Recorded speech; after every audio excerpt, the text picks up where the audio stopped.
What is up, Flick fans, and welcome back to my channel, and welcome back to another best and worst video. Today we are talking about the month of April, and I'm giving you guys my best and worst overall movies and my best and worst Netflix movies. Now, in last month's video, I gave you guys my best and worst Netflix series, but I have come up with another way to share that information. I am doing a video where I rank all of the Netflix series that I watch in that specific month, starting with April, and that video will be coming out tomorrow, and I will let you guys know a time for sure. I'm excited to share that with you, but today we are talking movies, we are talking overall and Netflix, but before we do that, as always, I have to share some stats because we love talking about what all we watched. So let's get right into it. In the calendar year of 2019, I have watched 118 films. Oh my God. So far, that's an average of 29.5 per month and an average of 6.9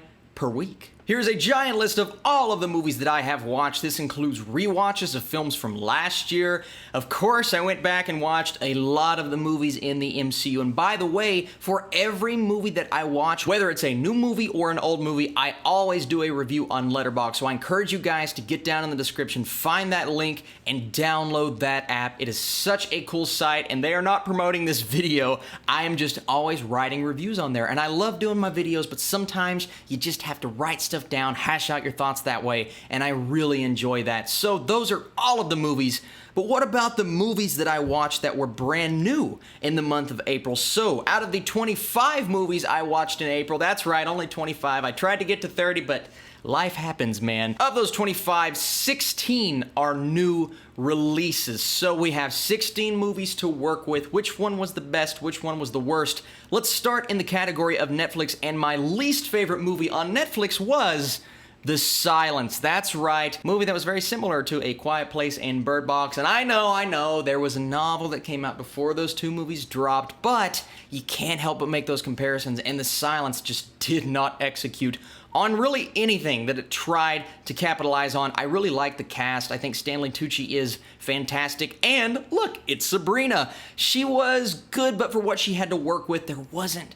much involved with the screenplay and where this story goes, especially by the end. It gets completely and utterly ridiculous. I had questions that I never got answers to, and the film was just very slow. It was shorter, but it felt slow, and because of those things, The Silence is my least favorite movie on Netflix in the month of April. My favorite movie that I watched on Netflix was Someone Great. That is a brand new rom-com starring Gina Rodriguez, and you know what? This one was actually really entertaining. I didn't love it. I didn't think it was spectacular, but for what it was, and for the target audience, I think that audience is going to love it, and I think the audience that did not want to watch it in the first place could get something out of it. And I think the best part of this movie is that it makes choices and decisions that you do not expect. It is not a predictable movie, and because of that, I can say it is different than your average rom-com, and you buy the relationship between the friends. It was a really fun watch. It made getting up super early that Friday super worth it, and it is my favorite movie that I watched on Netflix in the month of April. My least favorite movie of April,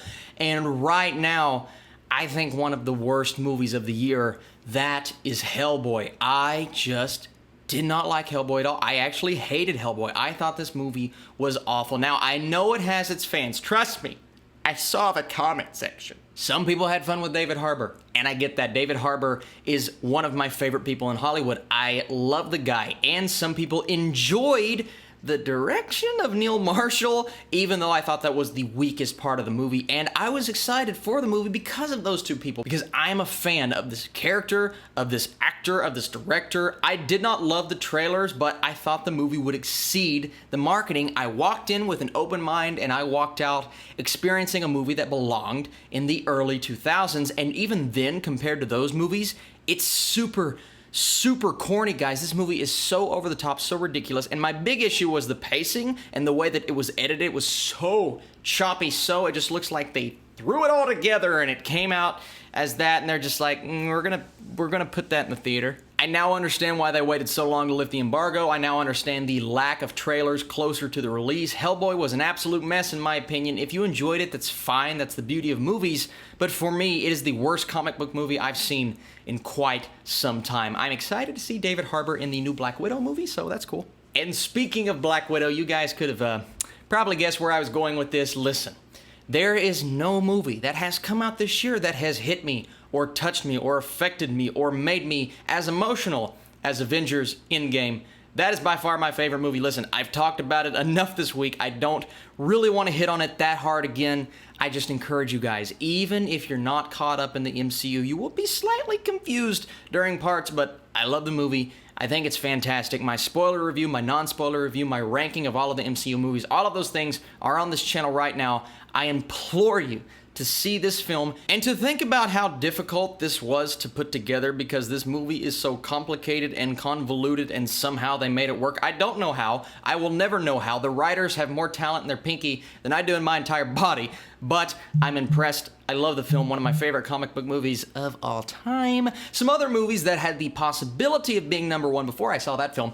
I really enjoyed Shazam. I thought Shazam was a blast, really fun superhero movie. Under the Silver Lake actually came very close to being my number one before I saw Avengers, of course. And then Guava Island is another movie, less than an hour on Amazon Prime. I implore you, if you have any time throughout the day and you're a Childish Gambino fan, check that out. It's not a short film, but it's the shortest movie I've watched in a while that has worked on that level. Those 4 movies are really good, but Avengers stands, in my opinion, head and shoulders above the rest just because the accomplishment and how difficult it was to put a movie like that together. Thank you guys so much for watching this video. This has been my best and worst video talking movies. My Netflix series, like I said, that video is coming, but I need your all's comments down below. What was your best? What was your worst? What was the best thing you watched on Netflix movie-wise? What was your worst thing? And I will be back very soon with more lists and countdowns and Netflix videos, and hopefully talking more about the Avengers. Thank you guys so much for watching this video, and I will catch you very soon.